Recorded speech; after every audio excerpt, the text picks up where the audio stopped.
For a number of years I played violin in a string quartet with some Messianic Christians, and through them I learned a lot about the Jewish mindset.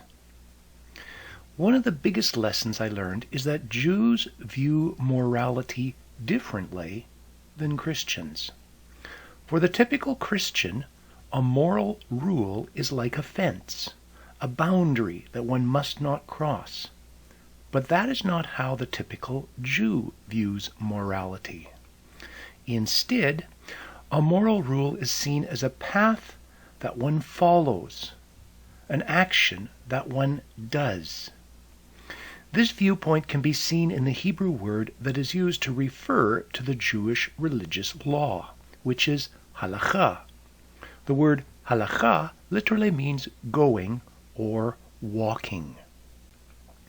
I encountered a similar mindset when I lived in South Korea. The typical Korean child is not disciplined. Koreans do not think in terms of punishing a child who crosses some moral fence into forbidden territory. Instead, Korean children are channeled. The day of the typical Korean student consists of school, followed by several hours of after-school classes, lessons, and activities, often continuing until midnight. Even at the physical level, Koreans do not think in terms of walls and boundaries. For instance, empty spaces on sidewalks naturally get filled up by delivery motorbikes, parked cars, old ladies selling vegetables, or red peppers laid out on tarps to dry. Summarizing, the Western Christian mindset tends to focus upon facts, walls, boundaries, and places, while the Jewish mindset, as well as the Korean mindset, emphasizes paths, sequences, actions, and flow. Using neurological language, the Western Christian mindset is right-brained, while the Jewish mindset is left-brained. Notice that I said Christian mindset. The scientific mindset, like the Jewish mindset, also emphasizes paths, sequences, and processes. It is also left-brained. This is one of the reasons why Jews find it natural to think scientifically, while Christians often regard science as something that is different than Christianity. This means that the typical Western Christian actually alternates between two different mindsets. Secular existence is governed by the left-brained approach of secular technological society, while religious thought and experience tend to be right-brained. One could go into the neurology in more detail, but don't worry, I won't. This distinction also affects how the typical Western Christian interprets Scripture. The Bible tends to be viewed as a collection of verses that describe theological facts and truths, which are pulled out at appropriate times when boundaries of need or inappropriateness are crossed. Western Christianity does not tend to view biblical passages as sequences that describe paths along which one walks. It is interesting that postmodern Christianity is trying to adopt a more scientific mindset by focusing upon narrative, relating the path along which the biblical characters walked with the paths along which we walk.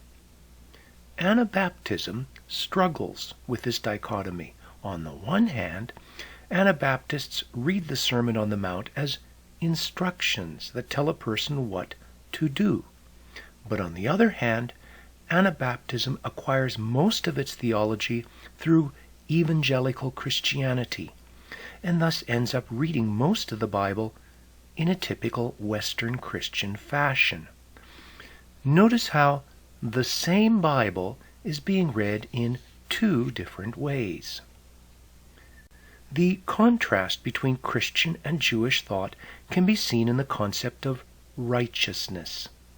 Many Christian theologians, such as N.T. Wright, describe righteousness as a fact or a state.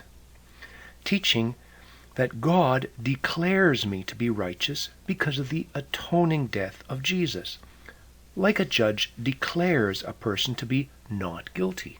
I was in the state of being guilty, but God now declares me to be in the state of being righteous. This is one aspect of righteousness which is summarized by the term justification. But there is also another side to righteousness that involves action, sequence, and path, summarized by the word sanctification. David, in the Bible, talks about the relationship between God, righteousness, and actions in Psalm 23. He guides me in the paths of righteousness for his name's sake. Righteousness is being described here as a path, not just some theoretical path, but a path that I walk. However, I am not walking this path alone, but instead I am being guided by God. And God is guiding me along this path so that I will gain an understanding of the name or character of God. Jesus discusses righteousness in the Sermon on the Mount. He talks about doing righteousness and describes some of the ways in which righteousness is done. Beware practicing your righteousness before men to be noticed by them, otherwise you have no reward with your Father who is in heaven. So when you give to the poor, do not sound a trumpet before you as the hypocrites do in the synagogues and in the streets, so that they may be honored by men. Truly I say to you, they have their reward in full. But when you give to the poor, do not let your left hand know what your right hand is doing, so that your giving will be in secret, and your Father who sees what is done in secret will reward you. One can see from this text that righteousness involves doing, and God cares about doing, because God rewards acts of righteousness. So there is a relationship between God and human action. But God only rewards deeds of righteousness that are not rewarded by people. Most human actions are motivated by people. For instance, I do homework in order to get a good mark from my teacher. I work at a job in order to get paid. I give to the building fund in order to have my name written on a bronze plaque by the entrance. Jesus is saying that actions will only become connected with God if the connection between actions and people is broken.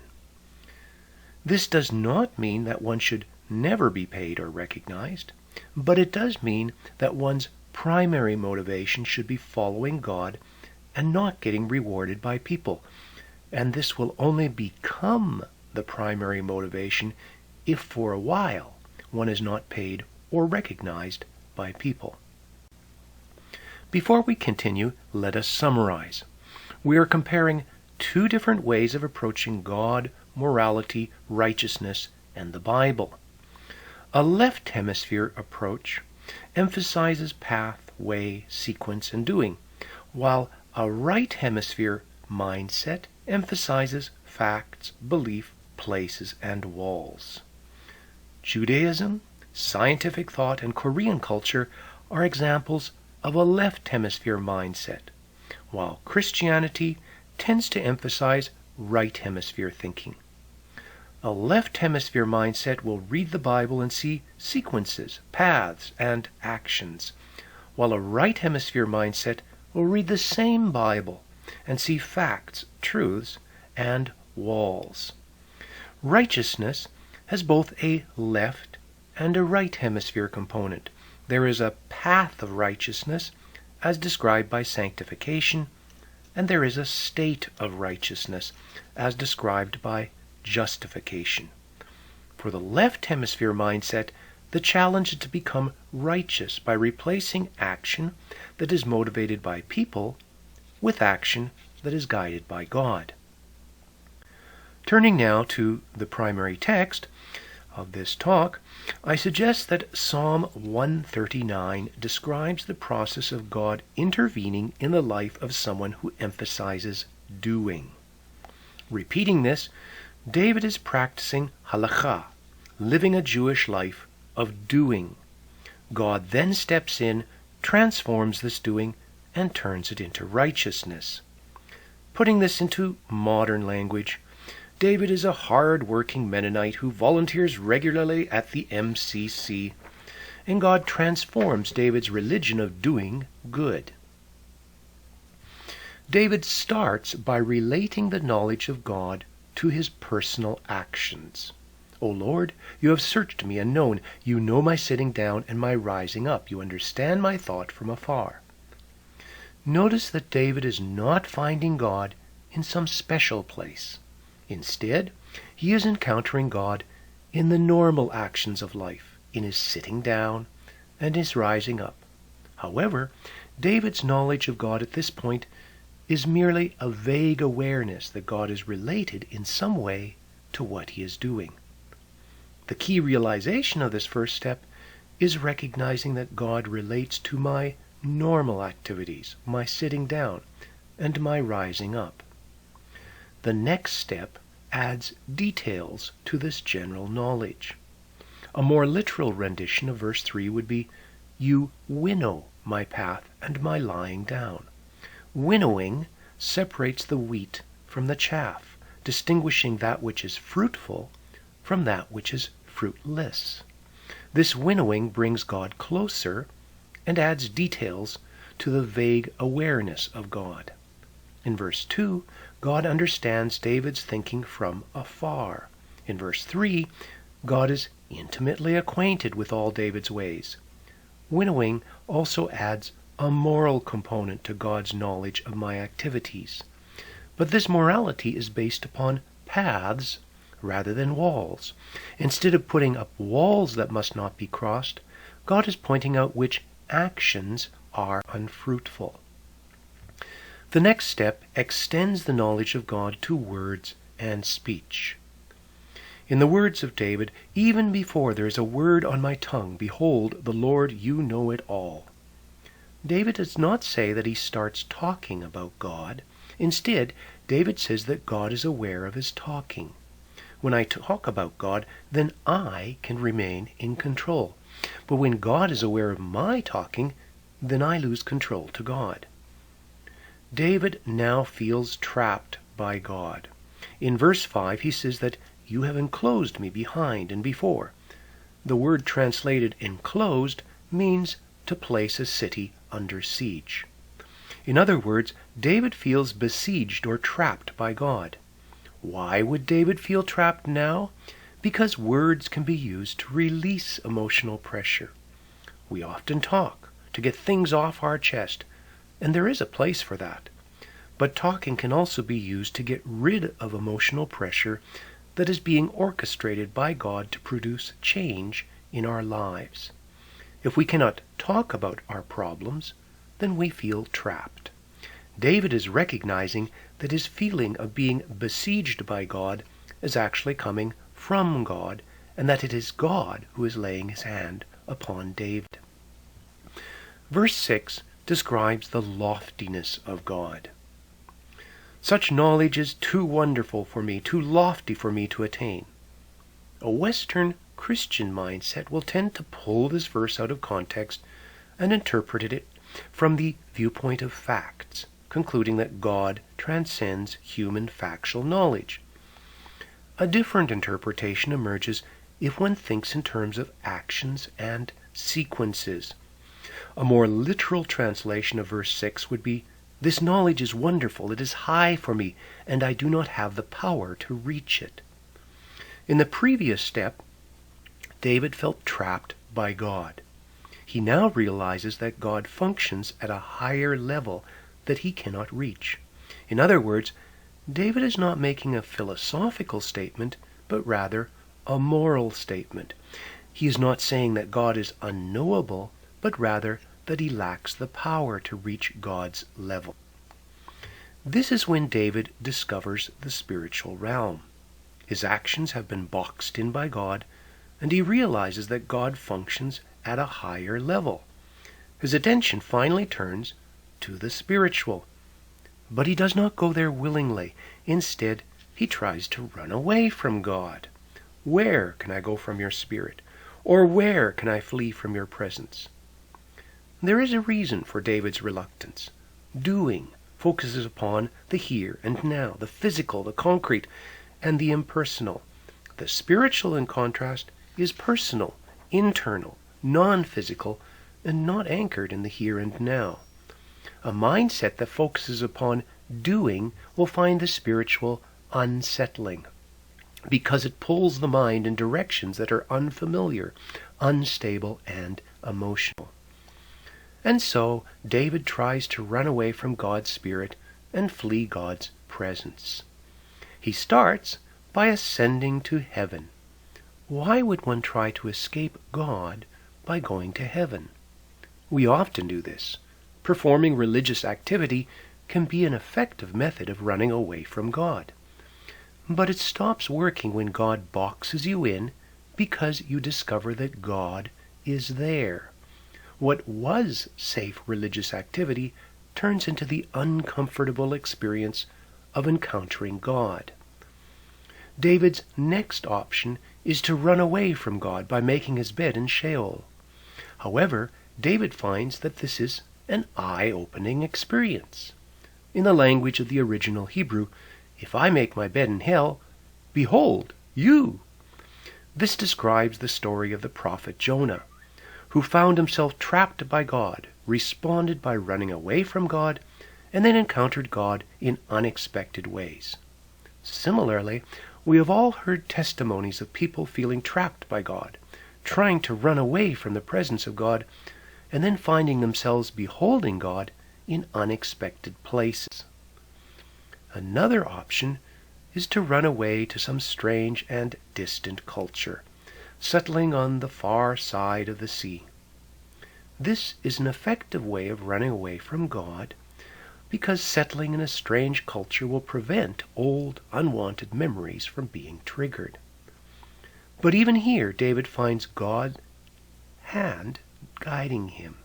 That is because when one lives in a new culture, then one will find oneself in situations where one needs guidance, and one will then find help from the hand of God.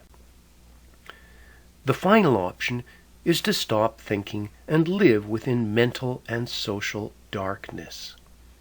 But David discovers that there is no darkness for God. The next section explains why one cannot hide from God in the darkness. In brief, David may be able to live within a society that pretends that there is no such thing as the light of God, but he cannot run away from himself.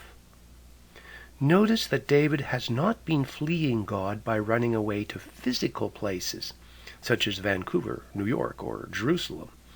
Instead, he has been running away inside, to heaven, to hell, to the far side of the sea, and to darkness.